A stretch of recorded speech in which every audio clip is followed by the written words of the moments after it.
اعوذ باللہ من الشیطان الرجیم بسم اللہ الرحمن سیدنا حسین رضی اللہ عنہ ہجرت کے چوتھے سال شعبان کے مہینے میں پیدا ہوئے۔ علامہ ذہبی رحمت اللہ علیہ نے آپ کا تذکرہ یوں فرمایا ہے: سیدنا حسین بن علی رضی اللہ عنہما امام کائنات جناب محمد الرسول اللہ صلی اللہ علیہ وسلم کے نواسے، دنیا میں آپ کے مہکتے پھول اور عزیز از جان محبوب ابو عبداللہ حسین بن امیر المومنین ابی الحسن علی بن ابی طالب بن عبد المطلب بن ہاشم بن عبد مناف بن قصی قریشی اور ہاشمی تھے۔ آپ کی پیدائش پر رسول اللہ صلی اللہ علیہ وسلم بہت خوش ہوئے اور آپ کو گھٹی دی۔ رسول اللہ صلی اللہ علیہ وسلم ہی نے آپ کا نام حسین رکھا۔ 7ویں دن آپ کا عقیقہ کیا گیا اور سر کے بال مونڈے گئے۔ سیدنا حسن اور سیدنا حسین رضی اللہ عنہما آپس میں گہری محبت رکھتے تھے۔ ان کی عمروں میں تقریباً 1 سال کا فرق تھا، لیکن ان کی آپس کی محبت دیکھ کر لوگ یہ سمجھتے تھے کہ وہ جڑواں بھائی ہیں۔ رسول اللہ صلی اللہ علیہ وسلم نے خاص طور پر حسین رضی اللہ عنہ کو بچپن ہی سے اس بات کی تربیت دی تھی کہ بڑوں کا احترام کس طرح کیا جاتا ہے اور چھوٹوں سے کس طرح شفقت سے پیش آتے ہیں۔ دونوں کی باہمی محبت کی سب سے بڑی وجہ یہ بھی تھی کہ انہوں نے ان والدین کی گود میں پرورش پائی جو آپس میں محبت کرنے والے تھے، اور بلا شک والدین کی باہمی محبت اور احترام کا اولاد پر گہرا اثر پڑتا ہے۔ لیکن یہ بھی حقیقت ہے کہ جس محبت میں احترام نہ ہو وہ ناقص اور ادھوری ہوتی ہے۔ احترام مکمل ہی محبت سے ہوتا ہے۔ اسی بنا پر سیدنا حسین رضی اللہ عنہ سیدنا حسن رضی اللہ عنہ کا بہت زیادہ احترام کیا کرتے تھے اور ان کا ہر حکم خوش دلی سے تسلیم کرتے تھے۔ رسول اللہ صلی اللہ علیہ وسلم کو دونوں نواسے دل و جان سے عزیز تھے، لیکن سیدنا حسین رضی اللہ عنہ سے انہیں بے انتہا محبت تھی۔ یعلا بن مرہ رضی اللہ عنہ فرماتے ہیں، رسول اللہ صلی اللہ علیہ وسلم نے فرمایا، حسین مجھ سے ہے اور میں حسین سے ہوں۔ جو حسین سے محبت کرے اللہ اس سے محبت کرے۔ حسین میری اولاد کی اولاد ہے۔ نبی کریم صلی اللہ علیہ وسلم سیدنا حسن اور سیدنا حسین رضی اللہ عنہما کے لیے اکثر دعا فرمایا کرتے۔ سیدنا عبداللہ بن عباس رضی اللہ عنہما فرماتے ہیں کہ رسول اللہ صلی اللہ علیہ وسلم حسن اور حسین رضی اللہ عنہما کو دم کرتے اور یہ کلمات پڑھتے: میں تم دونوں کو اللہ تعالیٰ کے مکمل کلمات کے ذریعے اللہ کی پناہ میں دیتا ہوں، ہر ایک شیطان سے اور زہریلے جانور، سام بچھو وغیرہ سے، اور ہر ایک آنکھ سے جو لگ جائے یعنی بری نظر سے۔ پھر نبی کریم صلی اللہ علیہ وسلم فرماتے ہیں، تمہارے والد سیدنا ابراہیم علیہ السلام انہی کلمات کے ساتھ اسماعیل اور اسحاق علیہم السلام کو اللہ کی پناہ میں دیتے تھے۔ رسول اللہ صلی اللہ علیہ وسلم کی اس شدید محبت، پیار اور شفقت کو دیکھ کر صحابہ کرام رضی اللہ عنہم بھی سیدنا حسن اور حسین رضی اللہ عنہما سے گہری محبت رکھتے تھے۔ ابو ہریرہ رضی اللہ عنہ سے روایت ہے، مروان بن حکم بیماری کے دنوں میں ان کے پاس آیا اور پوچھا، ابو ہریرہ رضی اللہ عنہ، جب سے میرا آپ کے ساتھ اٹھنا بیٹھنا ہوا ہے، جو چیز میں نے سب سے زیادہ محسوس کی ہے وہ آپ کی حسن اور حسین رضی اللہ عنہما سے محبت ہے۔ ابو ہریرہ رضی اللہ عنہ فوراً اٹھ کر بیٹھ گئے اور فرمایا، ہم نبی کریم صلی اللہ علیہ وسلم کے ساتھ جا رہے تھے کہ آپ نے راستے میں حسن و حسین رضی اللہ عنہما کے رونے کی آواز سنی۔ آپ نے اپنی سواری کو تیز کیا اور ان کی ماں کے قریب آ کر پوچھا، کیا بات ہے، میرے بیٹے کیوں رو رہے ہیں؟ سیدہ فاطمہ رضی اللہ عنہا نے فرمایا، پیاس کی وجہ سے۔ آپ نے پانی تلاش کیا مگر نہ مل سکا۔ آپ نے لوگوں سے پوچھا لیکن کسی سے بھی پانی نہ ملا۔ آپ نے سیدہ فاطمہ رضی اللہ عنہا سے کہا، ایک بچہ مجھے پکڑا دو۔ آپ نے بچے کو پکڑ کر سینے سے لگایا۔ بچہ ابھی تک رو رہا تھا، چپ نہیں ہوتا تھا۔ آپ نے اپنی زبان مبارک بچے کے منہ میں ڈال دی۔ بچے نے زبان کو چوسنا شروع کر دیا حتیٰ کہ وہ خاموش ہو گیا۔ پھر ہم نے اس کے رونے کی آواز نہیں سنی۔ پھر آپ نے دوسرے بچے کو پکڑ کر اسی طرح کیا، وہ بھی خاموش ہو گیا۔ کیا یہ واقعہ دیکھنے کے بعد بھی میں ان سے محبت نہ کروں؟ رسول اللہ صلی اللہ علیہ وسلم کے دوسرے صحابہ کرام بھی سیدنا حسن اور سیدنا حسین رضی اللہ عنہما سے محبت اور ان دونوں کا دلی احترام کرتے۔ سیدنا حسین رضی اللہ عنہ کی شکل اور صورت نبی کریم صلی اللہ علیہ وسلم سے بہت ملتی تھی۔ ان کو دیکھ کر صحابہ کو رسول اللہ صلی اللہ علیہ وسلم کی یاد آ جاتی۔ سیدنا ابو بکر صدیق رضی اللہ عنہ دونوں بھائیوں سے بہت محبت کرتے تھے۔ ان کی ہمیشہ کوشش ہوتی کہ وہ ان کے قریب رہیں۔ سیدنا ابو بکر صدیق رضی اللہ عنہ کی کیفیت یہ تھی کہ انہیں ہر اس چیز سے محبت تھی جس سے رسول اللہ صلی اللہ علیہ وسلم کو محبت ہوتی تھی۔ وہ کہا کرتے تھے، مجھے اس ذات کی قسم جس کے ہاتھ میں میری جان ہے، مجھے محمد صلی اللہ علیہ وسلم کے قرابت داروں رشتہ داروں سے ملنا اپنے قرابت داروں سے ملنے سے زیادہ عزیز ہے۔ عمر بن خطاب رضی اللہ عنہ بھی دونوں بھائیوں کی بہت عزت و توقیر کرتے، ان سے پیار کرتے۔ انہوں نے جب وظائف کے لیے فہرستیں تیار کروائیں تو اصحاب بدر کے ساتھ ساتھ ان کے لیے بھی 5000 درہم مقرر کر دیے۔ ایک بار سیدنا عمر رضی اللہ عنہ کے پاس یمن سے چادریں آئیں۔ لوگوں میں چادریں تقسیم ہو گئیں۔ اتنی دیر میں سیدنا حسن اور حسین رضی اللہ عنہما تشریف لائے۔ وہ چادروں سے محروم رہ گئے تھے۔ ان کو چادروں سے محروم دیکھ کر سیدنا عمر فاروق رضی اللہ عنہ غمزدہ ہو گئے۔ انہوں نے اسی وقت یمن کے عامل کی طرف پیغام بھیجا کہ فوراً یمن کی 2 چادریں بھیجو۔ عامل نے جلدی سے چادریں بھجوائیں۔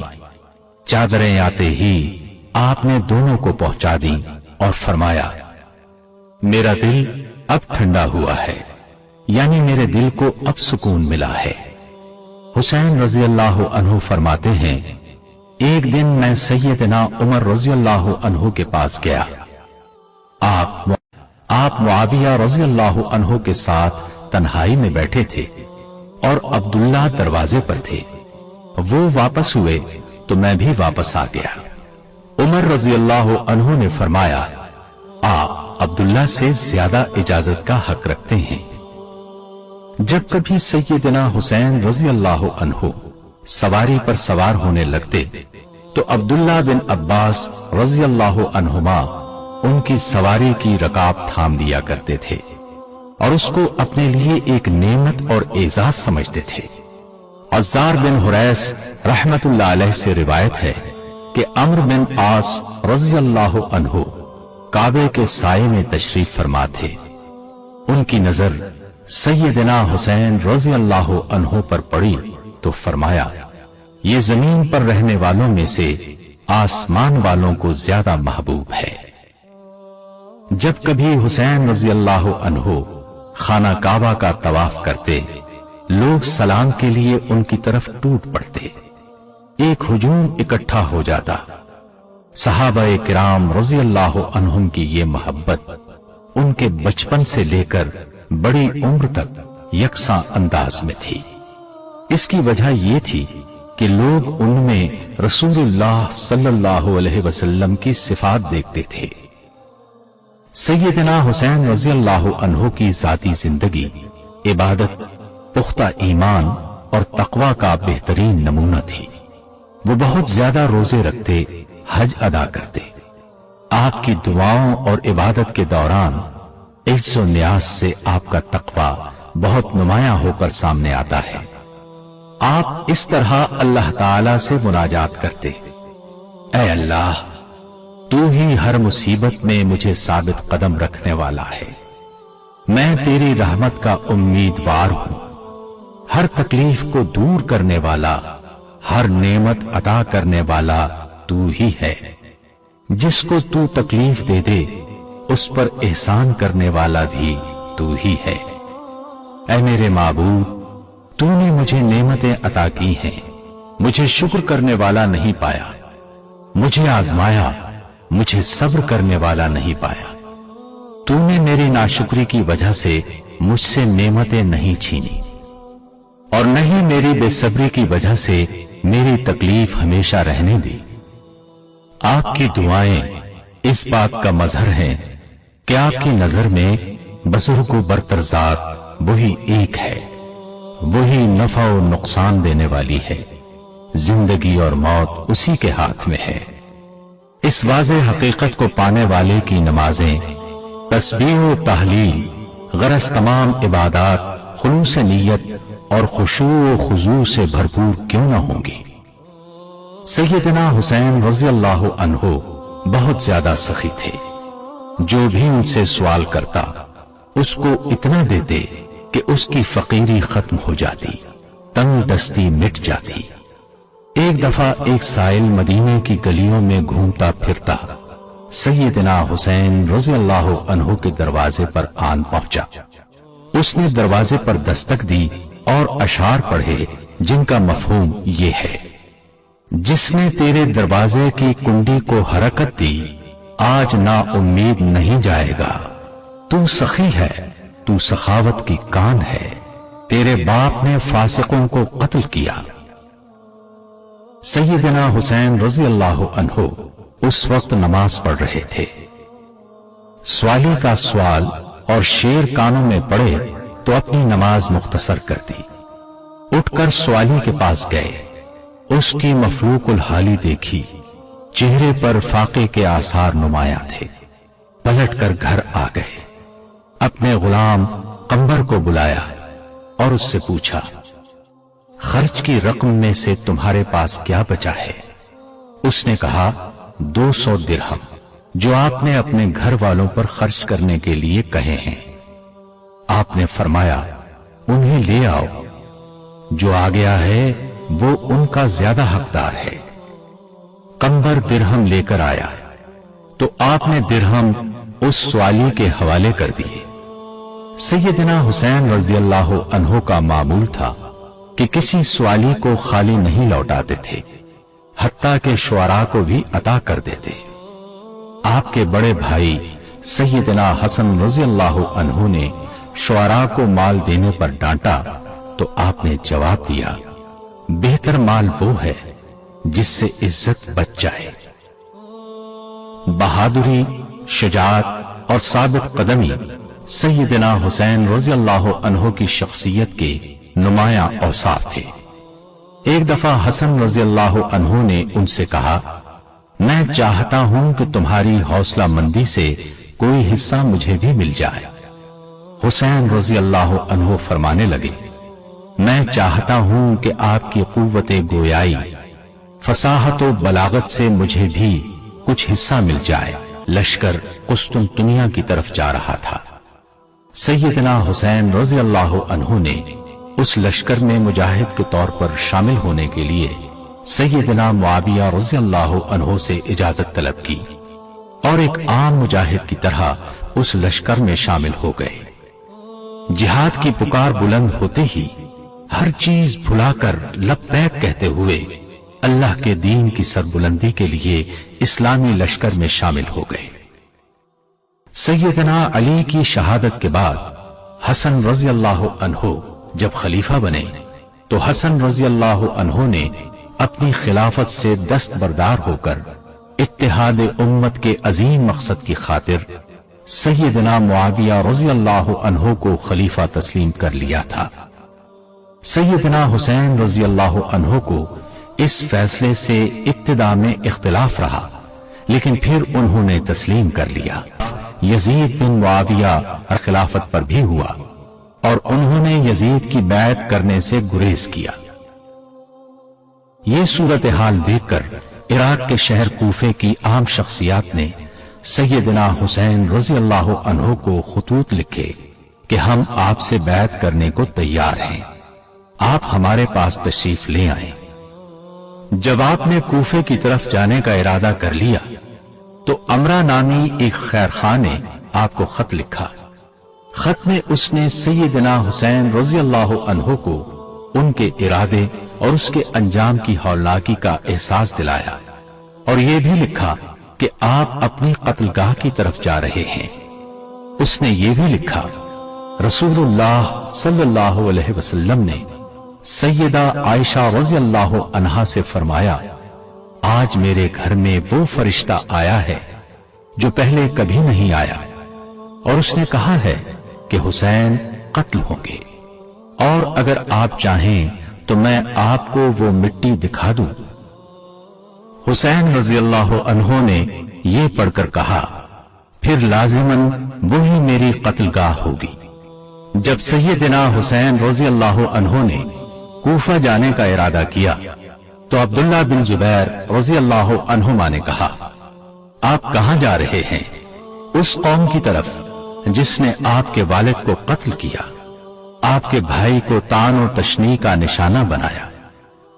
سیدنا حسین رضی اللہ عنہ بولے، میرے نزدیک مکے میں خون خرابہ کروانے سے بہتر یہ ہے کہ مکے سے نکل جاؤں۔ عبداللہ بن عمر رضی اللہ عنہما مدینہ تشریف لائے تو انہیں خبر ملی کہ حسین رضی اللہ عنہ عراق کی طرف چلے گئے ہیں۔ عبداللہ بن عمر رضی اللہ عنہما فوراً پیچھے گئے اور 2 راتوں کے فاصلے کا سفر طے کر کے ان سے جا ملے۔ ان سے پوچھا، کہاں جا رہے ہیں؟ فرمایا، عراق جا رہا ہوں۔ اس وقت آپ کے پاس اہل عراق کی طرف سے لکھے گئے خطوط کے پلندے تھے۔ عبداللہ بن عمر رضی اللہ عنہما نے کہا، آپ وہاں نہ جائیں۔ سیدنا حسین رضی اللہ عنہ نے فرمایا، یہ ان لوگوں کے خطوط اور بیعت کے ثبوت ہیں۔ عبداللہ رضی اللہ عنہ نے بہت کوشش کی کہ حسین رضی اللہ عنہ کوفہ جانے کا ارادہ ترک کر دیں، لیکن ناکام رہے۔ بالآخر انہوں نے حسین رضی اللہ عنہ سے معانقہ کیا اور فرمایا، اللہ کے سپرد، شہادت آپ کا مقدر بن چکی ہے۔ سیدنا حسین رضی اللہ عنہ اہل عراق کی پرزور دعوت اور ان کی بیعت کی بنا پر سمجھتے تھے کہ انہیں لازمی وہاں جانا چاہیے، لیکن اہل کوفہ نے اپنے وعدے کا پاس نہیں کیا۔ انہوں نے بدعہدی کی۔ کربلا کے مقام پر سیدنا حسین رضی اللہ عنہ اور ان کے ساتھیوں کو گھیر لیا گیا۔ آپ نے اس موقع پر 3 شرطیں پیش کی۔ اول یہ کہ مجھے کسی بھی اسلامی سرحد پر جانے دیا جائے تاکہ میں وہاں جہاد کرتا رہوں۔ دوسری یہ کہ مجھے واپس وہاں جانے دیا جائے جہاں سے آیا ہوں۔ تیسری یہ کہ مجھے یزید کے پاس لے چلو، میں اس سے اپنا معاملہ خود طے کر لوں گا۔ لیکن وہاں موجود یزید کے سپاہیوں نے اپنی باتوں پر اصرار کر کے آپ کی عزت و خودداری کو چیلنج کیا، جس کے نتیجے میں رسول اللہ صلی اللہ علیہ وسلم کے محبوب، چمنستان نبوت کے پھول، نوجوانان جنت کے سردار نے شہادت کے راستے پر قدم رکھ دیا۔ انہوں نے جس چیز کو حق سمجھا تھا اس کا دفاع کرتے ہوئے موت کو قبول کر لیا۔ بالآخر 61 ہجری 10 محرم الحرام کو آپ کی شہادت کا نہایت المناک سانحہ پیش آ گیا۔ اللہ تعالیٰ نے یوم عاشورہ کے دن سیدنا حسین رضی اللہ عنہ کو شہادت کا عظیم رتبہ عطا کیا۔ انہیں شہید کرنے والوں کے نصیب میں ذلت اور رسوائی لکھی گئی۔ یہ شہادت ان کے خاندان کی کوئی پہلی شہادت نہ تھی۔ وہ اس راہ پر چلنے کے ہمیشہ خواہش مند رہے۔ وہ اور ان کے بھائی جنت میں نوجوانوں کے سردار ہیں۔ اس سرداری کا تاج بھی ان کے سر پر اس لیے چمکا کہ ان کے نانا دنیا کے بہترین انسان تھے۔ ان کی تربیت اور رہنمائی ہی نے انہیں یہ بلند مقام عطا کیا تھا۔ سیدنا حسین رضی اللہ عنہ کی شہادت پوری امت کے لیے ایک بہت بڑا سانحہ تھا۔ شہید کربلا سیدنا حسین رضی اللہ عنہ کے چند فرمودات رہنمائی کے لیے پیش خدمت ہیں۔ جس نے سخاوت کی وہ سرداری حاصل کر گیا، جس نے بخیلی کی اس نے ذلت کمائی۔ سب سے بڑا سخی وہ ہے جو اپنی ضرورت کے باوجود دیتا ہے۔ سب سے بڑا معاف کرنے والا وہ ہے جو بدلہ لینے کی طاقت رکھنے کے باوجود معاف کر دے۔ لوگوں میں سب سے اچھا وہ ہے جو صلہ رحمی کرے۔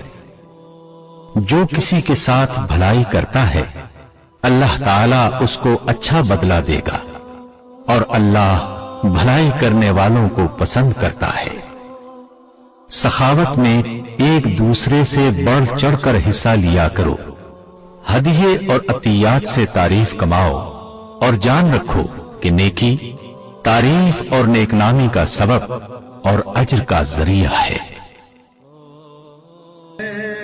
تجھے سلام میرے حسین، تجھے سلام میرے حسین، تجھے سلام میرے حسین، تجھے سلام۔ السلام یا حسین، السلام یا حسین، السلام یا حسین۔ جس نے حق کربلا میں ادا کر دیا، جس نے حق کربلا میں ادا کر دیا، اپنے نانا کا وعدہ وفا کر دیا، اپنے نانا کا وعدہ وفا کر دیا۔ سب کچھ امت کی خاطر فدا کر دیا، گھر کا گھر سب سپرد خدا کر دیا۔ اس حسین ابن حیدر پہ لاکھوں سلام میرے حسین، تجھے سلام میرے حسین، تجھے سلام۔ السلام یا حسین، السلام یا حسین، السلام یا حسین۔ جن کا جنت سے جوڑا منگایا گیا، جس کا جنت سے جوڑا منگایا گیا، جس کو دوش نبی پر بٹھایا گیا، زہر بھائی کو جس کے پلایا گیا، جس کی گردن پہ خنجر چلایا گیا، اس حسین ابن حیدر پہ لاکھوں سلام میرے حسین، تجھے سلام میرے حسین، تجھے سلام۔ السلام یا حسین، السلام یا حسین۔ جس کو دھوکے سے کوفے